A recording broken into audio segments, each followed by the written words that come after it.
Coucou les gourmands, aujourd'hui je vais essayer de vous faire une petite vidéo sur les sablés viennois ou plutôt les spirites.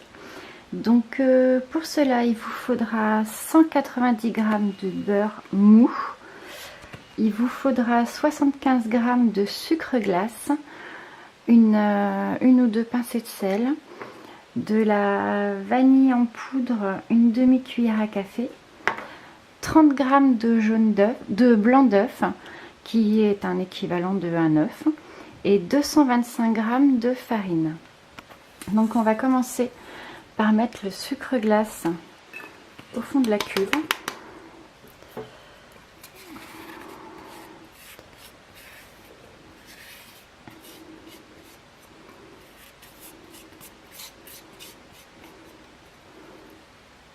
Hop. On rajoute le beurre. Ensuite, on met un petit peu de sel. Voilà, pas plus. On rajoute une demi-cuillère de vanille en poudre. Voilà, comme ça. Peut-être un peu moins d'une demi-cuillère. Ça c'est en fonction de vos goûts. Et on va commencer à battre.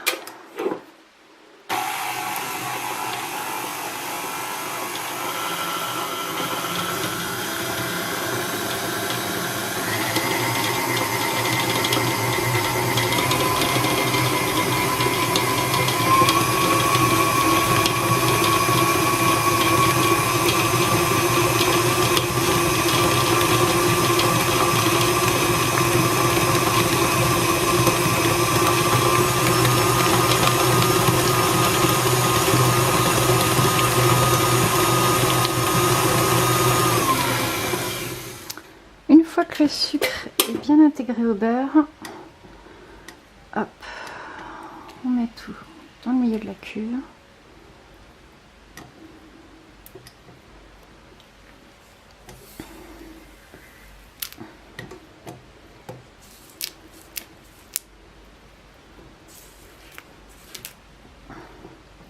Pour être sûr qu'il ne reste pas des petits morceaux de sucre un petit peu partout.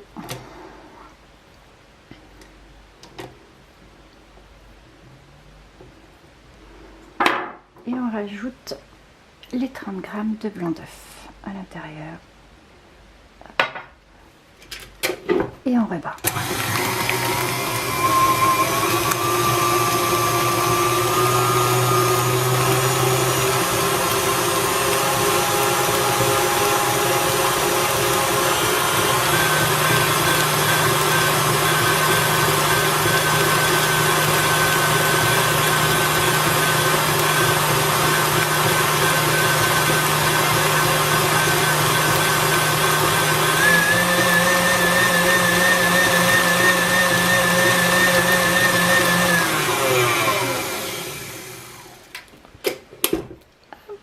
On recommence,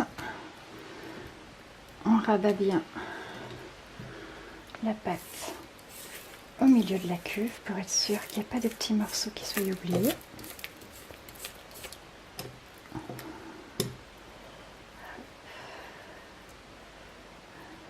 petits morceaux partout. Et maintenant on met la farine.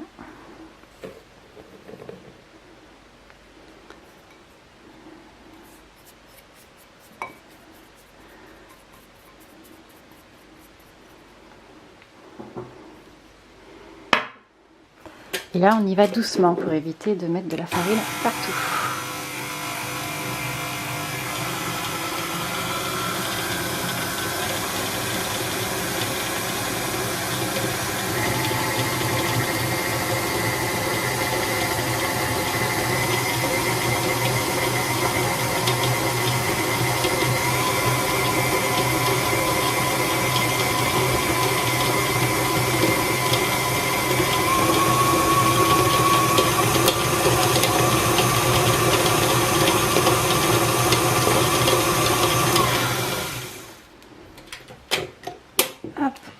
d'avance pour que tous les petits morceaux de farine qui restent bien au fond puissent bien s'intégrer à la pâte. Alors vous à la maison, vous avez le droit de mettre les doigts bien sûr. Pour l'instant je le fais pas encore, mais je vais le faire après. On ne dira rien à personne.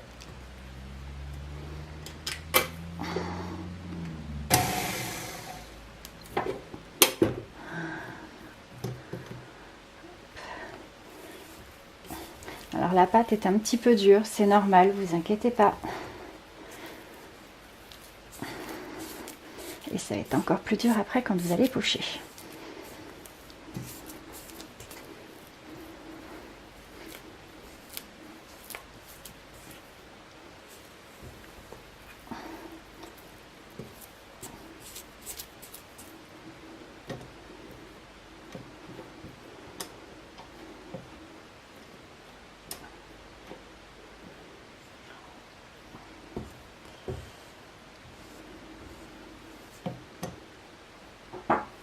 Et on est reparti.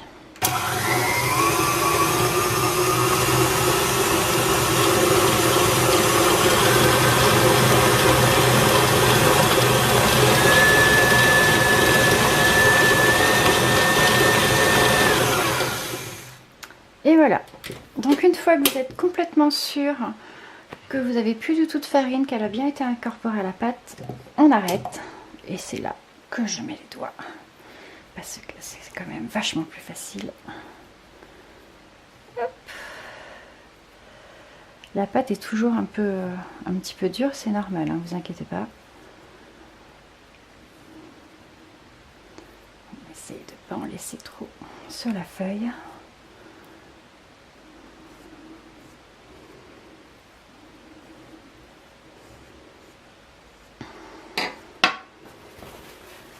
Ensuite, vous prenez une poche à douille avec une douille un petit peu cannelée. Je vous conseille de doubler la poche parce que la préparation étant assez dure, du coup la première fois que je l'ai fait, la poche elle a carrément, je vais mettre comme ça, la poche a carrément percé. Une première fois comme ça.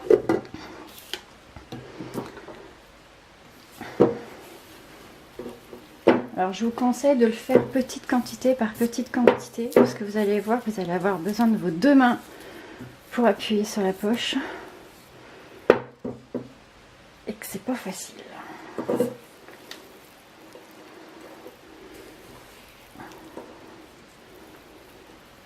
Et c'est pas évident.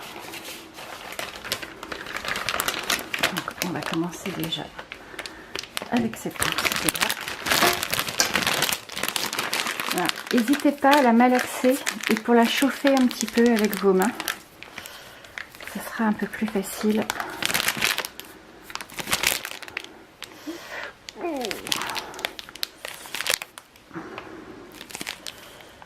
Hop, hop. Et je la mets. Et faites très attention quand vous mettez votre deuxième poche à l'intérieur de ne pas la percer avec le petit bout là. On malaxe, on malaxe, on malaxe. Histoire de la ramollir encore un petit peu. Hop. On l'enroule avec les deux doigts. On tourne à fond. Et ensuite, on essaye de faire un petit W. Hop.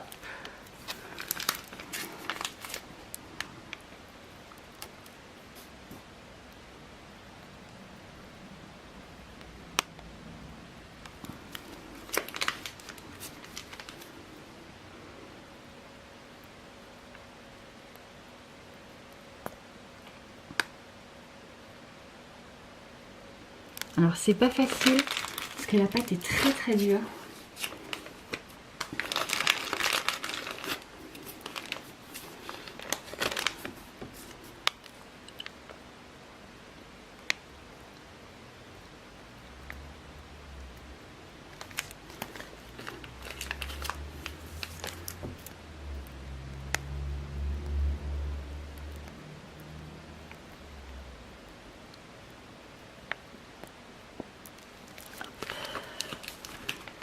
faire remplir ma poche.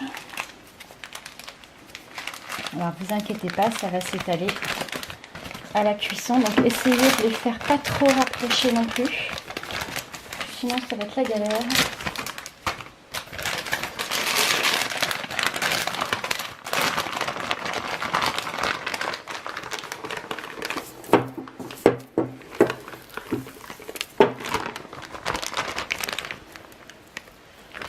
Et la pâte, il faut avoir quand même de sacrés biscottos. Hein.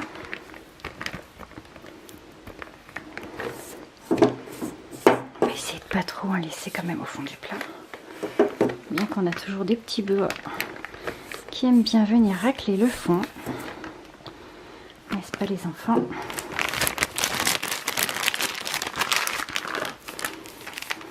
Allez, on essaye de malaxer. On va essayer de faire attention aussi de ne pas laisser trop d'air à l'intérieur.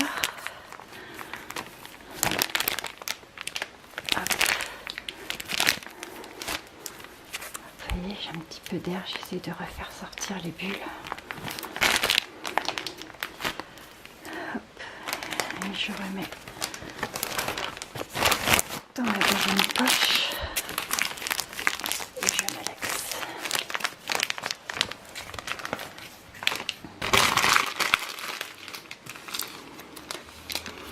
Allez, et on recommence, on appuie, on appuie, on appuie, on appuie, on appuie. Ah, voilà, il y avait une bulle, mais c'est pas grave, on la cache.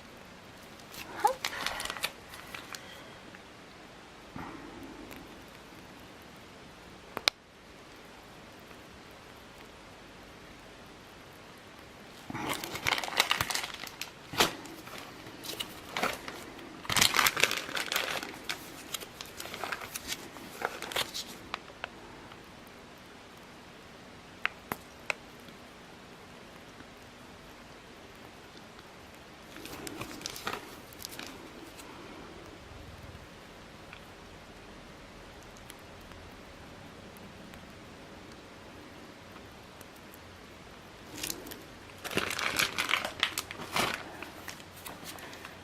Et j'ai de quoi en faire encore un petit peu. On va changer un petit peu de forme. Hop. On va les faire comme ça pour voir ce que ça donne. Hein, on sait jamais, on pourrait être surpris. Voilà, et on se retrouve. Alors là, je vais les mettre au four pour 15 minutes à 180 degrés. Et on se retrouve une fois qu'ils sont cuits. Alors voilà, on est de retour après la cuisson, donc ça a duré 15 minutes à 180 degrés. Une fois qu'ils sont cuits, vous les sortez et surtout vous n'y touchez pas, vous attendez qu'ils soient complètement froids car le biscuit reste encore un petit peu mou tant qu'ils sont chauds. Donc une fois qu'ils sont bien froids, après vous voyez, il n'y a plus aucun problème. Pour les glacer avec du chocolat, moi j'utilise la pâte à glacer de Trésor des Chefs. Franchement j'adore, c'est génial, il n'y a pas besoin de le mettre à température, ça brille tout le temps et franchement c'est super bon. Donc voilà, là j'ai préparé mon chocolat que j'ai fait fondre au bain-marie. Hop. Et ça dépend si on est gourmand ou pas, mais moi j'aime bien les tremper dedans. On laisse un petit peu couler pour retirer l'excédent. J'évite d'en mettre derrière, mais si vous voulez en mettre derrière parce que vous êtes très très gourmand, il n'y a aucun problème. Hop.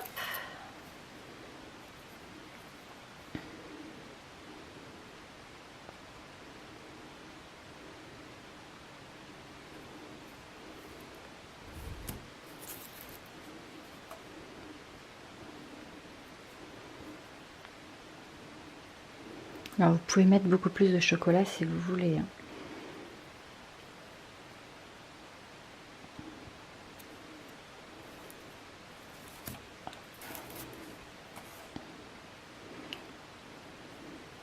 Alors ceux-là, je reconnais qu'ils sont grands. On aurait pu en faire un peu plus si on les avait fait plus petits.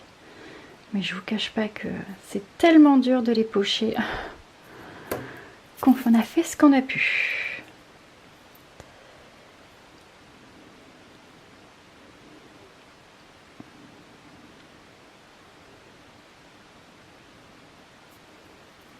Alors je vous ai pas donné les quantités pour le chocolat, parce que vous mettez vraiment à fondre la quantité que vous voulez, hein. Là il va m'en rester parce que j'en ai fait beaucoup trop, mais il vaut mieux en avoir trop que pas assez.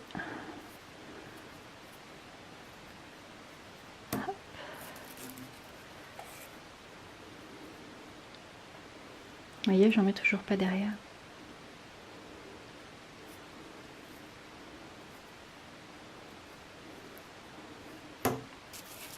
Après, vous pouvez le faire avec n'importe quel chocolat. Vous achetez un chocolat pâtissier que vous faites fondre, il n'y a aucun souci. Vous pouvez prendre n'importe quelle marque. Moi, je prends Trésor des Chefs parce que c'est mon préféré.